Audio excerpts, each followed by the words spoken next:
حضرت خواجہ فرید الدین اتار نے ایک مرتبہ حضرت موسیٰ علیہ السلام کے زمانے کا ایک واقعہ بیان کرتے ہوئے فرمایا، عورت کی ناقص عقلی کے باعث اس کی مشاورت سے ممانعت کا درس دیا۔ آپ فرماتے ہیں کہ حضرت موسیٰ علیہ السلام کے زمانے میں ایک کامل ولی ہوا کرتے تھے۔ ان کی زبان میں خدا نے ایسی تاثیر پہنچا رکھی تھی کہ وہ جو بھی دعا مانگتے وہ دربار خداوندی میں اسی وقت مستجاب ہو جاتی تھی۔ ایک مرتبہ حضرت موسیٰ علیہ السلام کو خدا کی طرف سے کسی علاقے میں کفار سے جنگ کا حکم ملا۔ انہوں نے اپنی افواج کو تیار کیا اور خدا کی راہ میں جہاد کرنے کے لیے نکلے۔ اب جس علاقے میں موسیٰ علیہ السلام کو جنگ کرنا تھی، اس میں مذکورہ ولی اللہ کی بیوی کے رشتہ دار رہتے تھے۔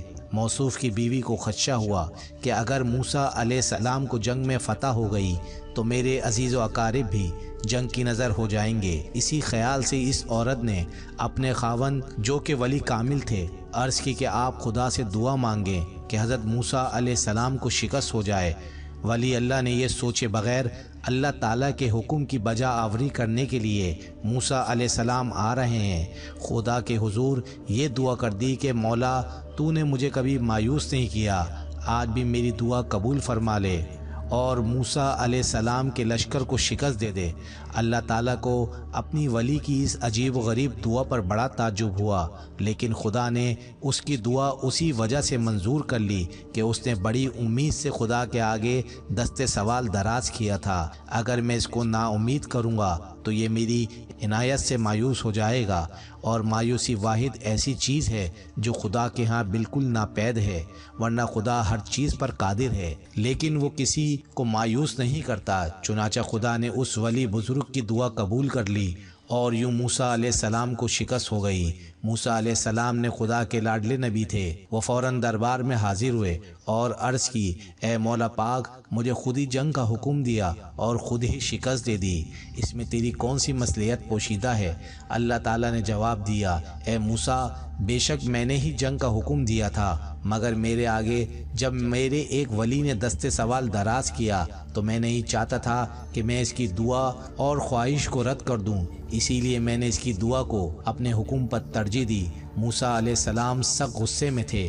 انہوں نے خدا سے عرض کی کہ رب العزت جو تیرا ولی تیرے احکام کو ہی منسوخ کروانے کا خواہ رہتا ہے، جس کو تیری خوشنودی کے بجائے تیرے دشمنوں کی رضا جوئی منظور ہے، تو ایسے ولی سے اپنی ولایت اور بزرگی چھین لے۔ اللہ تعالیٰ نے موسیٰ علیہ السلام کی دعا سنی۔ ناراض تو خداوند اسی ولی سے پہلے ہی تھا۔ اس شخص نے دوستی کا دعویٰ تو میرے ساتھ کر رکھا ہے، لیکن اپنی بیوی کی خواہش اور تمنا کو میرے احکام پر فوقیت دے رہا ہے۔ اللہ تعالیٰ نے اس ولی کامل سے ولایت چھین لی۔ اب اس ولی کو بڑا دکھ ہوا، اس نے خدا سے بڑی معافیاں مانگی اور کئی سال ریاضت میں مصروف رہا، مگر اس کو چھینی ہوئی ولایت اور مقام ریاضت دوبارہ نہ مل سکا۔ آخر ایک روز خدا کو اس پر ترس آ ہی گیا۔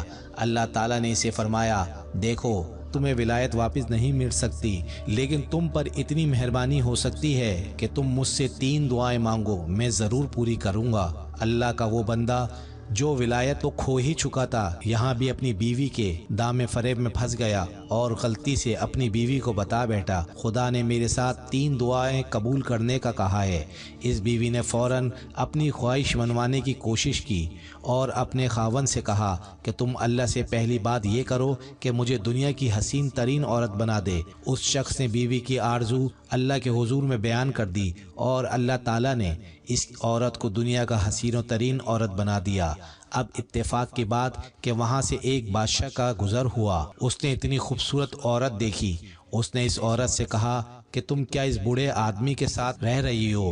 تمہیں کسی محل میں رہ کر راج کرنا چاہیے، اگر چاہو تو تم میرے ساتھ چلو۔ اس عورت نے آؤ دیکھا نہ تاؤ دیکھا اور اپنے خاوند کو چھوڑ کر بادشاہ کے ساتھ گھوڑے پر سوار ہو کر چلی گئی۔ اس سابق ولی اللہ کو بڑا غصہ آیا، اس عورت نے میرے ساتھ کس قدر بے وفائی کی ہے۔ اس کے پاس خدا کی طرف سے 2 مزید دعائیں منظور کروانے کی پیشکش موجود تھی۔ اس نے اللہ سے عرض کی، اے خداوند کریم اس بے وفا عورت کو کتیا بنا دے۔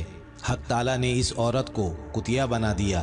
اب جب بادشاہ نے دیکھا کہ حسینہ قیامت خیز کتیا کی شکل میں تبدیل ہو چکی ہے تو اس نے اس کو مار کر بھگا دیا۔ اب وہ دوبارہ اپنے آدمی کے پاس پہنچ گئی اور سارا دن گھر کے باہر دروازے پر بیٹھی رہتی۔ اب گھر میں بچے ماں کو یاد کر کر کے روتے۔ وہ شخص بہت پریشان ہوا اور بچوں کو روتا سن کر وہ کتیا زور زور سے بھونکنے لگتی۔ اس صورتحال نے اس شخص کا جینا حرام کر دیا۔ آخر تنگ آ کر خدا سے اس شخص نے تیسری بات یعنی یہی خواہش کا اظہار کیا کہ اے خدا اس عورت کو ویسی ہی عورت بنا دے تاکہ وہ اپنی اولاد کو سنبھال سکے۔